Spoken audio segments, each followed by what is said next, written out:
Hi, I'm here with Daniel Logan. How you doing? How you doing? Now, I know you weren't a huge Star Wars fan when you were cast as Boba. Were you surprised at the sometimes intense reactions of the fans? I'm never ever surprised. I mean, everyone to their own, to each their own. I mean, I'm a fanatic in cars, and I got my own things I love and hobby. Overly too much. But I mean, the fact that I wasn't a huge fan. I just didn't know Star Wars because I couldn't afford to go and buy the toys. Yeah. I didn't even go into the toy stores because I knew I couldn't buy anything, and I didn't want to thief anything. So I'm like just don't go in.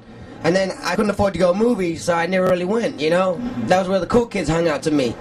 But I'm never surprised. I mean, to me, it makes me even more happier, or even happier is when I see these people who come up and you can tell that they're true. They're true. They love Star Wars. They appreciate what you do, and you can't get no much better than that. And that's something that you just can't pay for.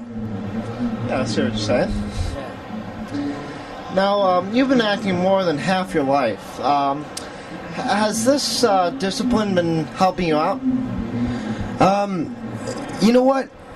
I just try and stay to who I am. I mean, no one can be perfect, but I mean, I'm me, and I was given a gift as a little kid, 13 years old, that changed my life forever. I mean, George Lucas, not only picked me, but he knew that this was going to change my life forever, and he allowed that for me, and I mean, I come out every time at a convention. I just love myself, and people. I love the convention, and myself.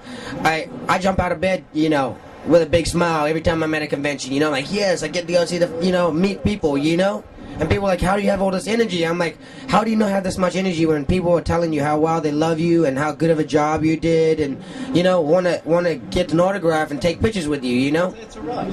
It really is. It really is. Now, I've noticed that you've had a very close relationship with your parents. Is that what makes you such a grounded person? You know what? Being from New Zealand, I mean, my nana was the one who kind of impacted that. She was the one who really solidified she wants her family close. She's the boss. You know what I mean? And so I have 3 sisters. You know what I mean? And I respect them more than I respect anybody. I mean.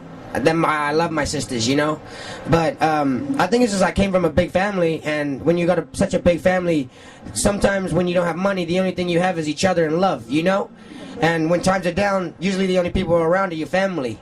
So I mean, I'm just lucky to have such a great family, because you can't choose who you're born with, and The luck of the draw. Exactly, yeah, exactly, and I'm very fortunate. I love my family, and I mean, I've even got great nephews and nieces now, so, I just, it's all about you got to respect those who you care about, and treat everyone equally, so, I don't know, yeah, I guess my mom, just kept that solidified in me, the respect, and, you never want to get big-headed, because that's the day when, you think you're on top of the world, and next minute, you ain't even in the newspaper, or you've forgotten about, It's the fish and chip story. One day you're in the newspaper, next day you're the fish and chips, wrapped. So, I mean, I just stay positive, man. I've been given a gift, and, I'm not one who go, you gotta realize it was a gift, an opportunity for me, so. That it was given to me, so now I'm just trying not to take advantage of it, and being able to come out and live my life and travel the world and meet fans of Star Wars and fans of Boba Fett, that's so cool, you know what I mean? Like, it is so nice. I don't understand how people can sit there and frown, or sit there and not and look like they're enjoying signing autographs, You see me, if someone's not even at my table, I'm still smiling. Hey, how you doing, buddy? Come over here. What's up?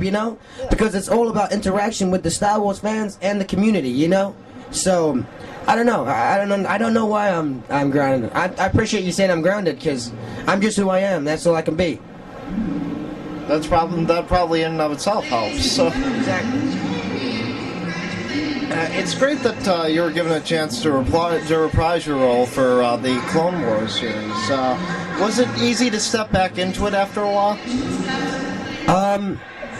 It was easy because I'd been wanting it for so long, but it wasn't because I had all these nerves built up. You know what I mean? Like, what happens if I don't do right? What happens if they don't like this? So it was very nerve-wracking, but I want to be in Star Wars again, you know, because I love Star Wars, you know.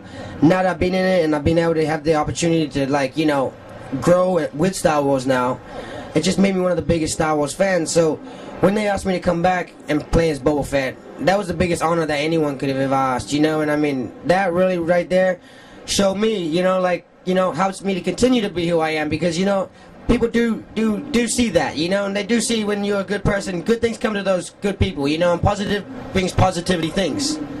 So, I don't know. You not only play Boba, but a squadron of other young clones.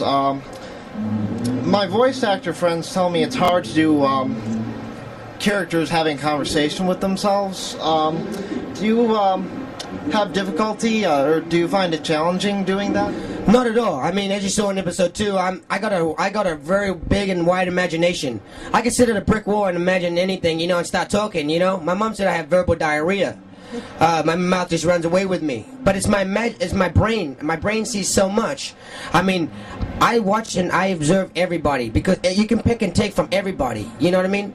So when I'm watching in real life, I'm watching people, how they move, how they look, how they act, so I can create different characters within them. And then when I go to the studio, I go in set, you know, I bring those people back to life, but within me. You know what I mean? So then again, I'm like, all right, let's get into this character. So we do this character, boom, boom, boom.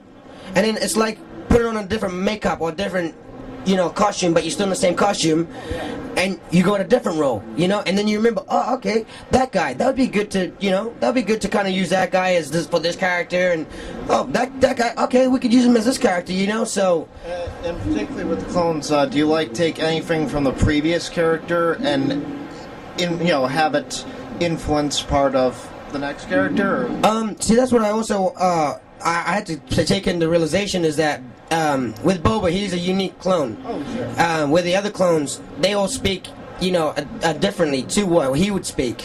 But the transition between the young Boba and the older clones, you gotta realize the older clones have got a long, outdrawn accent, more or less. You know, where Boba speaks still, like, you know, very quick, fast. But no, I just found it, you know, easy and fun just to try out different characters. At first, I was very nervous, but Dave Filoni helped me out. You know, he brought me in. You know, don't worry, we do this, help you out this. You know, so it was fun being able to explore different characters. So, can you tell us what's next for Daniel Logan? Well, I've just been doing the Clone Wars right now, doing the Cartoon Network series. That's really it right now. I got another thing, hopefully in works, with one of my director friend of mine, but I can't say too much about that right now. But yeah, there's a couple of things in the pipeline. I mean, I'm still training, you know, doing a lot of martial arts training almost every day, doing work, you know, acting classes and speech classes. So I'm really still staying in the business, but, you know, still in the quiet end, you know, for now. All right. Well, thank you very much. Thank you, brother. Always a pleasure. Yeah, you too. Thank you.